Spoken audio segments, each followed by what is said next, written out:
we're Yeah. talking. He's like, man, I just listened to these podcasts, and I've become a big fan of the UFC now. And he's just looking right at me, and I'm just like looking at him.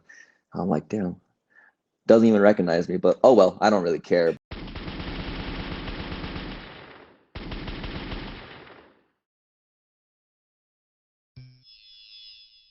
Great catching up with my next guest, Mario Bautista. Big fight coming up here against Ricky Simone, UFC Fight Night, January 13th. What a way to start 2024. Mario, how are you? I'm doing pretty good, thank you. Well, that's good to hear. You must be excited to finally get a ranked opponent here. I know, finally. I think I've been asking like for this since last year, so yeah, I'm pretty excited for the opportunity. And probably pretty familiar with Ricky. I know, I believe he used to be with your management group, so I'm sure like you kind of had a good idea about like him in the division and him as an opponent. It's not like fighting like a newcomer or something.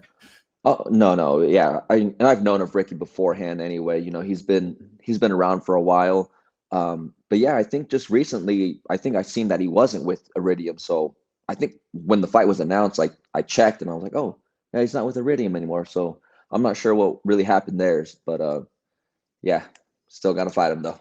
Yeah, and it's a really like exciting matchup as well. It looked like you got plenty of notice. Well, obviously you're going to have more than a full camp for this one, but when did you find out? I think it was what, like 13 weeks out, and we're Nice. like 7 weeks out from the fight. So I got plenty of time for sure. So it was pretty cool. And I guess the only downside is, and not that you strike me as one of these guys anyways, but it's obviously the fight's after the holidays, right? I'm sure you would have liked it before, or at least like maybe the last card of the year, and then enjoy that. Or are you one of those guys that it's like, hey, I've missed enough holidays as a fighter, it's no big deal.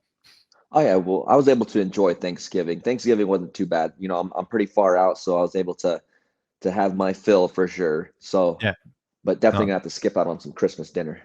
For sure. You know what it is too? I always forget. I live in Canada. Our Thanksgiving is in October, and it's nowhere near like the big deal that it is down there for you guys. So, like, I've even heard that Thanksgiving sometimes is better than Christmas. Is this true? As far as food wise, I definitely say so. Yeah, Okay. yeah, food is way better.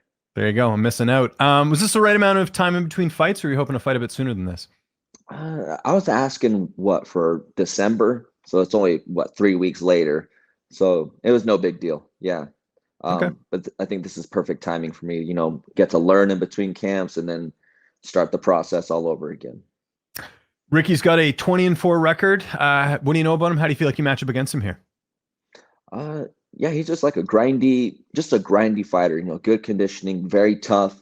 Um, I feel like I match up well against him. I think I can match, his pace, his grittiness, his toughness. I think I can match that. So there are certain things where I'm going to have to stand out um, to actually make a difference in this fight, and either get the finish or win a decision. Training camp, business as usual. Anything different there? Who you mainly working with this time around? Finding all the wrestlers this time for this camp. So I'm working with Bryce Meredith. So he's an NCAA finalist. I was at his last fight actually at Bellator. I know I'm quite familiar with Bryce. Sorry to interrupt you there. That was rude of me, Oh, but yeah, oh no, you're all good. Yeah. yeah. So I'll be working with him a lot. Just trying to prepare for this for that type of fight that Ricky's going to bring, and that's just mainly it. No one special. Just our regular training partners. Um, but specifically looking for those wrestlers, those grapplers, the ones that can keep up a high pace throughout the rounds. That's what I'll be looking for at this camp. Is it hard too because some guys do take time off during Christmas, right, to go see their families and hang out? So maybe you don't have as many bodies in the gym. Is that something you have to like anticipate with the fight being so close to the holidays? Uh, yes, about them being gone for Yeah. sure. Um, but as far as like them being in shape and whatnot, they just have to at least give me a round, and we could cycle three guys. One round, this one, and that's how we usually do it. So, but yeah, as far as people going home, hopefully we get to talk to them beforehand, and they could really help me out this fight. Yeah, that's great. And then the weight cut. So you just have to basically like, probably skip Christmas dinner and then you're probably good to make weight, right? Oh yeah, for sure. I've never had a problem with weight before. I think I've only missed weight once. That was the first time I tried, and this is high school wrestling. Okay. Um, I missed weight once the first time, and I got a pretty big talking to from the coach there. So ever since then, I've never really missed weight. and never really ballooned back up to, put myself in a bad position to not make weight.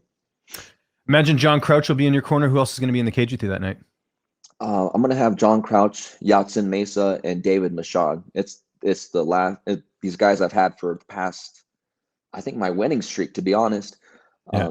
So I like that. If it ain't broke, don't fix Don't, it kind of yeah, exactly. mentality. Pretty much. Yeah. The reason I always ask too is because every now and then you'll get like a coach who might have like something going on or whatever. So that's why I was like, because I do think corners do play a role in fights. Like I think if you have a good corner, if you're used to something, it's like a routine thing. I think depending on the fighter, I think it definitely makes sense. And I know for a lot of fighters at the lab, they love having the bulldog in the corner, right? David Machadi's. That's one thing I'm really happy to see because I know David kind of had to end his career a bit prematurely. He's really turned into quite the coach, is what I've been hearing from a lot of the people at the lab.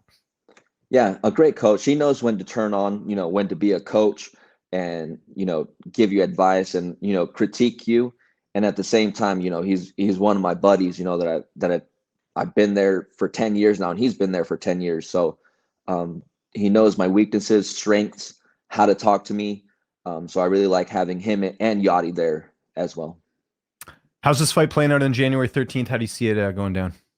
Ooh, I think it's going to be a fun one, for the fans and everything. And I'm training. This is the best camp I've had so far, feeling great. And, I just see my hand getting raised at the end of it.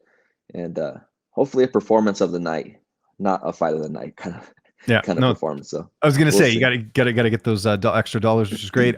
This has to get you in the rankings, right? I mean, if you fight a ranked guy, you beat him. I think that's usually how it goes. You never know with how, people are sort of ranking things, but that's your understanding, right? You're going to finally be in the rankings if you win here. I hope so. I mean, it only makes sense. I mean, if I beat him, I should earn that spot, but yes, definitely put me in there. And then it's from there on, I think it's an easier path to get to the top there. Who you're fighting, who's in front of you, and which fights, will take you to the top the fastest. And it kind of gets a good segue to my next question. This is something we've talked about before, but like this seems like a big year for your gym. Obviously O'Malley is the champ there at 135, but I know Kyler got that fight with Pedro Munoz, so same sort of thing where like he wins. I would imagine he's in the rankings. I know you guys have probably talked about this already, but we're kind of getting to that point soon, I think, where like those conversations are going to happen about maybe having to fight each other. I mean, I know you guys will probably only fight for a belt, but is that something that crossed your minds, particularly next year? Because we're kind of getting to that spot where you guys are in the rankings now. Yeah, yes and no. I think once we get closer, I don't think if we're in the top 15, we still have plenty of people to fight. Right. I think once we start getting to maybe top 10, top 5, then we're gonna have to start really talking about it and trying to figure something out. But by then, it's either going to be for a lot of money or for the belt. And if we think about it, we take a step back. I mean, we do it in the gym anyway. You know what I mean? Right. Yeah, that's true. So at the end of the day, it would be all love and, just business, and things would go back to normal right afterwards, Well, I'm sure if things were ideal, and let's say Sean is still the champ by the time you make your way up there, that he would move up because he's pretty big for the weight class anyways. I'm sure you've thought a little bit about that too. And he's talked about going up to 45.